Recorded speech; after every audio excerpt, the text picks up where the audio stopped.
Segundo Samuel, capítulo 20, a rebelião de Seba. Estava ali, por acaso, um homem perverso chamado Seba, filho de Bicri, da tribo de Benjamim. Seba tocou a trombeta e começou a gritar: abaixo a dinastia de Davi, o filho de Jessé nada tem a nos oferecer. Vamos, homens de Israel, todos de volta para casa. E então todo o povo de Israel que estava ali abandonou Davi e seguiu Seba, filho de Bicri. O povo de Judá, porém, permaneceu com o rei e o acompanhou do rio Jordão até Jerusalém. Quando Davi chegou a seu palácio em Jerusalém, mandou confinar as 10 concubinas que haviam ficado ali. O rei lhes providenciou sustento, mas não teve mais relações com elas. Permaneceram como viúvas até o fim da vida. O rei disse a Amasa: reúna o exército de Judá e apresente-se aqui em 3 dias. Amasa saiu para convocar os soldados de Judá, mas levou mais tempo que o prazo definido pelo rei. Então Davi disse a Abisai: Seba, filho de Bicri, vai nos prejudicar mais que Absalão. Leve minhas tropas e persiga-o, antes que ele entre numa cidade fortificada, onde não possamos alcançá-lo. Os soldados de Joabe, junto com a guarda pessoal do rei e os guerreiros valentes, saíram de Jerusalém para perseguir Seba. Quando chegaram à grande rocha em Gibeon, Amasa foi ao encontro deles. Joabe vestia seu traje militar e levava um punhal preso ao cinto. Quando deu um passo à frente para saudar Amasa, tirou o punhal da bainha. Como vai, meu primo? Disse Joabe e o pegou pela barba com a mão direita, como se fosse beijá-lo. Amasa não percebeu o punhal na mão esquerda dele. Joabe o feriu no estômago, que suas entranhas se derramaram no chão. Joabe não precisou feri-lo outra vez. Amasa morreu rapidamente. Joabe e seu irmão Abisai deixaram o corpo ali e continuaram a perseguir Seba. Um dos soldados de Joabe gritou: se estiverem do lado de Joabe e Davi, venham e sigam Joabe. Amasa, porém, estava estendido numa poça de sangue no meio do caminho, e os soldados de Joabe viram que todos paravam para olhar. Então, um dos soldados o arrastou para fora do caminho até um campo e o cobriu com um manto. Com o corpo de Amasa fora do caminho, todos seguiram Joabe em perseguição a Seba, filho de Bicri. Enquanto isso, Seba passou por todas as tribos de Israel e, por fim, chegou à cidade de Abel-Bet-Maaca. Todos os membros de seu clã, os Bicritas, se reuniram para lutar e o seguiram até a cidade. Quando os soldados de Joabe chegaram, cercaram Abel-Bet-Maaca. Construíram uma rampa junto às fortificações da cidade e começaram a derrubar um muro. Então, uma mulher sábia da cidade gritou: ouçam, digam a Joabe que se aproxime, pois desejo falar com ele. Quando ele se aproximou, a mulher perguntou: o senhor é Joabe? Sim, sou eu, respondeu ele. Então ela disse: ouça, sua serva com atenção. Estou ouvindo, disse ele. A mulher continuou: antigamente era costume dizer: se precisar resolver um desentendimento, peça conselho na cidade de Abel. Somos pacíficos e fiéis em Israel, mas o Senhor está prestes a destruir uma cidade importante de nossa terra. Por que deseja destruir aquilo que pertence ao Senhor? De maneira nenhuma, respondeu Joabe. Não quero arruinar nem destruir sua cidade. Não é essa a minha intenção. Quero apenas capturar um homem chamado Seba, filho de Bicri, da região montanhosa de Efraim, que se rebelou contra o rei Davi. Se vocês o entregarem para mim, deixarei a cidade em paz. Está bem, respondeu a mulher. Jogaremos a cabeça dele para você por cima do muro. Então a mulher levou o seu bom conselho até o povo. Eles cortaram a cabeça de Seba e a jogaram para Joabe. Ele tocou a trombeta e seus soldados se retiraram da cidade. Todos voltaram para suas casas e Joabe voltou para o rei em Jerusalém. Joabe era o comandante de todo o exército de Israel. Benaia, filho de Joiada, era o comandante da guarda pessoal do rei. Adonirão era encarregado daqueles que realizavam trabalhos forçados. Josafá, filho de Ailude, era o historiador do reino. Seva era o secretário da corte. Zadok e Abiatar eram os sacerdotes. E Ira, descendente de Jair, servia Davi como sacerdote. Segundo Samuel, capítulo 21. Davi vinga os gibeonitas. Durante o reinado de Davi, houve uma terrível fome que durou 3 anos. O rei consultou o Senhor a esse respeito. O Senhor disse: a fome veio porque Saul e sua família são culpados de terem matado os gibeonitas. Então o rei mandou chamar os gibeonitas. Eles não faziam parte do povo de Israel, mas eram tudo o que restava dos amorreus. Os israelitas tinham jurado que não os matariam, mas Saul, em seu zelo por Israel e Judá, ia tentar exterminá-los. Davi lhes perguntou: o que posso fazer por vocês? Como posso reparar o mal que lhes foi feito, para que vocês abençoem o povo do Senhor? Os gibeonitas responderam: prata e ouro não resolverão a questão entre nós e a família de Saul. Também não temos o direito de exigir a vida de ninguém em Israel. Que farei por vocês então? Perguntou Davi. Eles responderam: Saul planejava nos destruir, queria nos impedir de ter um lugar no território de Israel. Portanto, entregue-nos 7 dos filhos de Saul, para que executemos diante do Senhor em Gibeá, no monte do Senhor. Está bem, disse o rei, farei o que me pedem. O rei poupou a vida de Mefibosete, filho de Jonatas, filho de Saul, por causa do juramento que Davi e Jonatas haviam feito diante do Senhor. Contudo, entregou-lhes Armone e Mefibosete, os 2 filhos de Saul, com Rispa, filha de Aiá. Também entregou-lhe os 5 filhos de Merabe, filha de Saul, esposa de Adriel, filho de Barzilai, de Meolá. Os homens de Gibeon os executaram no monte diante do Senhor. Os 7 foram mortos ao mesmo tempo, no início da colheita da cevada. Então Rispa, filha de Aiá, estendeu um pano de saco sobre uma rocha e ali ficou todo o período da colheita. Não deixou que as aves de rapina despedaçassem os corpos deles durante o dia e impediu os animais selvagens de os devorarem durante a noite. Quando Davi soube o que Rispa, concubina de Saul, havia feito, foi até o povo de Jabes de Gileade para reaver os ossos de Saul e de seu filho Jonatas. Quando os filisteus mataram Saul e Jonatas no monte Gilboa, o povo de Jabes de Gileade tinha roubado os corpos deles da praça de Bet-Seã, onde os filisteus os haviam pendurado. Davi trouxe os ossos de Saul e de Jonatas e também os ossos dos homens que os gibeonitas haviam executado. O rei ordenou que os ossos de Saul e de Jonatas fossem enterrados na sepultura de Quis, pai de Saul, na cidade de Zelá, na terra de Benjamim. Depois disso, Deus atendeu às orações em favor do povo. Batalhas contra os gigantes filisteus. Mais uma vez houve guerra entre os filisteus e Israel. Quando Davi e seus soldados estavam no meio de uma batalha, Davi perdeu as forças e ficou exausto. Isbi-Benob era descendente de gigantes e a ponta de sua lança de bronze pesava cerca de 3,5 quilos. Ele estava armado com uma espada nova e jurou que ia matar Davi. Mas Abisai, filho de Zeruia, veio socorrer Davi e matou o filisteu. Então os homens de Davi exigiram: o Senhor não vai mais sair conosco para lutar. Por que correr o risco de apagar a lâmpada de Israel? Depois disso, houve outra batalha contra os filisteus em Gobe. Enquanto lutavam, Sibecai de Rusate matou Saf, outro descendente de gigantes. Durante uma batalha em Gobe, Alanã, filho de Jair de Belém, matou o irmão de Golias de Gate. O cabo de sua lança era da grossura de um eixo de tecelão.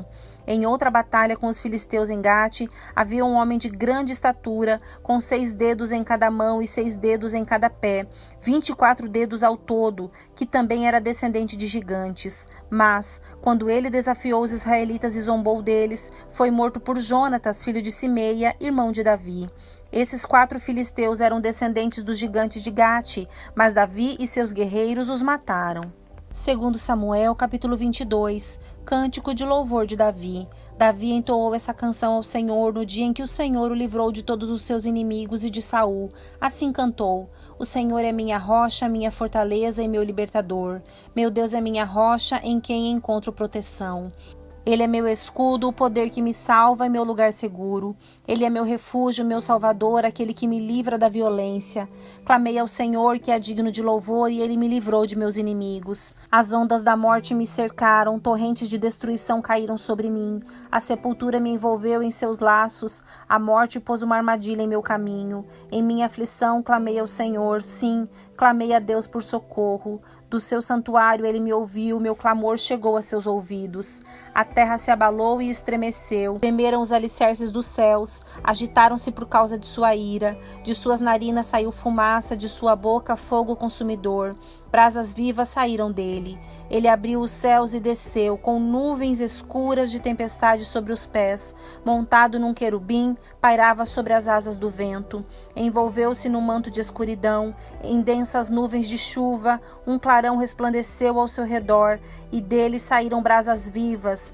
O Senhor trovejou dos céus, a voz do Altíssimo ressoou. Atirou flechas e dispersou seus inimigos, lançou raios e os fez fugir em confusão. Então, por ordem do Senhor, com o forte sopro de suas narinas, o fundo do mar apareceu, e os alicerces da terra ficaram expostos.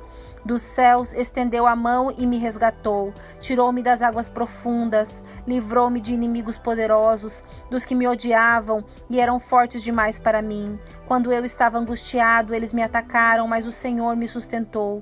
Ele me levou a um lugar seguro e me livrou porque se agrada de mim. O Senhor me recompensou por minha justiça, por causa de minha inocência me restaurou, pois guardei os caminhos do Senhor, não me afastei de Deus para seguir o mal. Cumpri todos os seus estatutos e nunca abandonei seus decretos. Sou inculpável diante de Deus, do pecado me guardei. O Senhor me recompensou por minha justiça, ele viu minha inocência. Aos fiéis te mostra fiel, e aos íntegros mostras integridade. Aos puros te mostras puro, mas aos perversos te mostras astuto. Livras os humildes, mas teus olhos observam os orgulhosos, e tu os humilhas. Ó Senhor, tu és minha lâmpada, o Senhor ilumina minha escuridão. Com tua força posso atacar qualquer exército, com meu Deus posso saltar qualquer muralha. O caminho de Deus é perfeito, as promessas do Senhor sempre se cumprem. Ele é escudo para todos os que nele se refugiam, pois quem é Deus senão o Senhor? Quem é rocha firme senão o nosso Deus? Quem é minha fortaleza inabalável e remove os obstáculos de meu caminho? Torna meus pés ágeis como os da corça e me sustenta quando ando pelos montes. Treina minhas mãos para a batalha e fortalece meus braços para vergar o arco de bronze. Tu me deste teu escudo de vitória, teu socorro me engrandece. Abriste um caminho largo para meus pés, de modo que não vacilem. Persegui meus inimigos e os destruí. Não retornei enquanto não foram derrotados. Acabei com eles e os feri até que não pudessem se levantar. Caíram diante de meus pés. Tu me armaste fortemente para a batalha. Ajoelhaste meus inimigos diante de mim. Puseste o pescoço deles sobre meus pés. Destruí todos que me odiavam. Procuraram ajuda, mas ninguém os socorreu. Clamaram ao Senhor, mas ele não respondeu. Eu os moí tão fino como o pó da terra. Eu os esmaguei e os pisoteei como a lama das ruas. Tu me livraste de meus acusadores e me preservaste como governante de nações. Povos que eu não conhecia agora me servem. Nações estrangeiras se encolhem diante de mim. Rendem-se assim que ouvem sobre os meus feitos. Todos eles perdem a coragem e, tremendo, saem de suas fortalezas. O Senhor vive, louvado seja a minha rocha, exaltado seja Deus, a rocha da minha salvação. Ele é o Deus que se vinga dos que me fazem o mal. Sujeita as nações ao meu poder e me livra de meus adversários. Tu me mantens em segurança, fora do alcance de meus inimigos. De homens violentos me livras. Por isso, ó Senhor, te louvarei entre as nações. Sim, cantarei louvores ao teu nome. Concedes grandes vitórias a teu rei e mostras amor por teu ungido, por Davi e todos os seus descendentes para sempre. Segundo Samuel, capítulo 23, palavras finais de Davi. Estas são as últimas palavras de Davi. Isto é o que diz Davi, filho de Jessé, Davi que foi tão exaltado, Davi o homem ungido pelo Deus de Jacó, Davi o amável salmista de Israel. O Espírito do Senhor fala por meu intermédio, suas palavras estão em minha língua. O Deus de Israel falou, a rocha de Israel me disse, aquele que governa com justiça, que governa no temor de Deus. É como a luz da manhã ao nascer do sol, como a manhã sem nuvens, como o brilho do sol que faz crescer a grama nova depois da chuva. Acaso não foi minha família que Deus escolheu? Sim, ele fez comigo uma aliança sem fim, bem definida e garantida nos mínimos detalhes. Ele me dará segurança e êxito. Os perversos, porém, são como espinhos lançados fora, pois ferem a mão de quem os toca. É preciso usar ferramentas de ferro para cortá-los, serão inteiramente consumidos pelo fogo. Os guerreiros mais valentes de Davi. Estes são os nomes dos guerreiros mais valentes de Davi. O primeiro era Jabezão, o Aquimonita, líder dos três, isto é, dos 3 guerreiros mais valentes dentre os soldados de Davi. Certa ocasião, usou sua lança para matar 800 soldados inimigos numa só batalha. O segundo era Eleazar, filho de Dodô, descendente de Aoi. Ele era um dos 3 guerreiros que estavam com Davi quando enfrentaram os filisteus depois que todo o exército israelita havia recuado. Eleazar matou filisteus até que sua mão ficou cansada demais para levantar a espada, e o Senhor lhe deu grande vitória naquele dia. Quando o exército voltou, os soldados só tiveram de recolher os despojos. Depois dele vinha Samá, filho de Agé, de Harar. Certa ocasião, os filisteus se reuniram em Lei e atacaram os israelitas numa plantação de lentilhas. O exército israelita fugiu, mas Samá permaneceu em sua posição no meio do campo e derrotou os filisteus. Desse modo, o Senhor lhe deu grande vitória. Durante a colheita, quando Davi estava na caverna de Adulão, o exército filisteu acampou no vale de Refaim. Os 3 que faziam parte dos 30, um grupo de elite entre os valentes de Davi, desceram para encontrá-lo em Adulão. Nessa ocasião, Davi estava na fortaleza e um destacamento filisteu havia ocupado a cidade de Belém. Davi comentou: como seria bom beber a água pura do poço que fica junto ao portão de Belém. Então os 3 atravessaram as fileiras dos filisteus, tiraram água do poço e a trouxeram a Davi. Ele, porém, se recusou a bebê-la. Em vez disso, derramou-a no chão como oferta ao Senhor. Que o Senhor não permita que eu beba desta água, exclamou. Ela é tão preciosa quanto o sangue destes homens, que arriscaram a vida para trazê-la. E Davi não a bebeu. Esses são exemplos dos feitos desses 3 guerreiros. Os 30 valentes de Davi. Abisai, filho de Zeruia, irmão de Joabe, era líder dos 30. Certa ocasião, usou sua lança para matar 300 soldados inimigos numa só batalha. Foi por causa de feitos como esse que ele se tornou tão famoso quanto os 3. Abisai era o mais conhecido dos 30 e era seu comandante, embora não fosse um dos 3. Também havia Benaia, filho de Joiada, soldado valente de Cabzeel. Realizou muitos feitos heróicos, como matar 2 grandes guerreiros de Moabe. Em outra ocasião, num dia de neve, perseguiu um leão até uma cova e o matou. Uma vez, com apenas um cajado, matou um imponente guerreiro egípcio armado com uma lança. Benaia arrancou a lança da mão do egípcio e com ela o matou. Feitos como esses tornaram Benaia tão famoso quanto os 3 guerreiros mais valentes. Foi mais honrado que qualquer outro membro dos 30, embora não fosse um dos 3. Davi o nomeou comandante de sua guarda pessoal. Segundo Samuel, capítulo 24, Davi realiza um censo. Mais uma vez a ira do Senhor ardeu contra Israel e incitou Davi contra eles. Vá e conte o povo de Israel e de Judá, disse-lhe o Senhor. Então o rei disse a Joabe, comandante de seu exército: faça uma contagem de todas as tribos de Israel, desde Dan ao norte até Berseba ao sul, para que eu saiba o número exato do povo.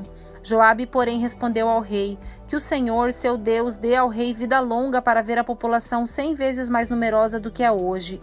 Mas por que, meu senhor, o rei, deseja fazer essa contagem? Apesar da objeção de Joabe, o rei insistiu que fizessem o censo. Então Joabe e os comandantes do exército saíram para contar o povo de Israel. Primeiro atravessaram o Jordão e acamparam em Aroer, ao sul da cidade, no meio do vale de Gade. Em seguida foram a Jazer, depois a Gileade, na terra de Tatim-Hotsi, e a Dan-Jaã, e deram a volta por Sidom. Então chegaram à fortaleza de Tiro e a todas as cidades dos heveus e dos cananeus. Por fim, dirigiram-se ao sul de Judá até Berseba. Tendo percorrido toda a terra em 9 meses e 20 dias, voltaram para Jerusalém. Joabe informou ao rei o total da contagem. Havia em Israel 800.000 homens aptos para irem à guerra, que sabiam manejar a espada, e em Judá havia 500.000. Julgamento por causa do pecado de Davi. Depois que Davi fez o censo, sua consciência começou a incomodá-lo. Ele disse ao Senhor: pequei grandemente ao fazer essa contagem. Perdoe meu pecado, ó Senhor, pois cometi uma insensatez. Na manhã seguinte, a palavra do Senhor veio ao profeta Gade, vidente de Davi.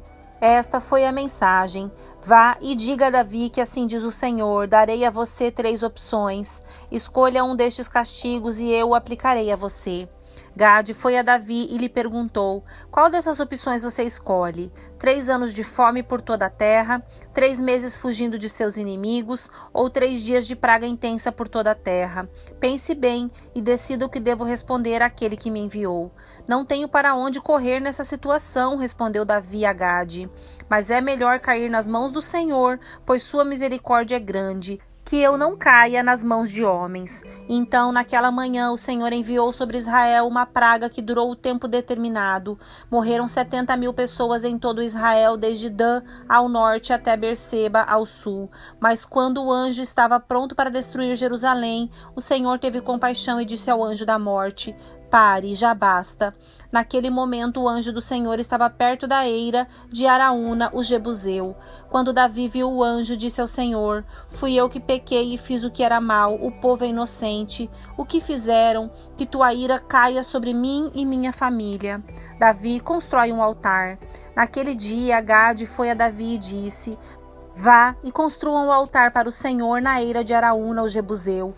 Então Davi subiu até lá para cumprir a ordem do Senhor. Quando Araúna viu o rei e seus servos se aproximando, saiu e curvou-se diante do rei com o rosto no chão. Por que meu senhor, o rei, veio aqui? Perguntou Araúna. Davi respondeu: vim comprar sua eira e construir nela um altar para o Senhor, a fim de que ele faça cessar a praga. Pode ficar com a eira, meu senhor o rei, disse Araúna. Use-a como lhe parecer melhor. Aqui estão os bois para o holocausto, e o Senhor pode usar as tábuas de trilhar e as cangas dos bois como lenha para o fogo do altar. Eu lhe darei tudo, ó rei, e que o Senhor, seu Deus, aceite o seu sacrifício.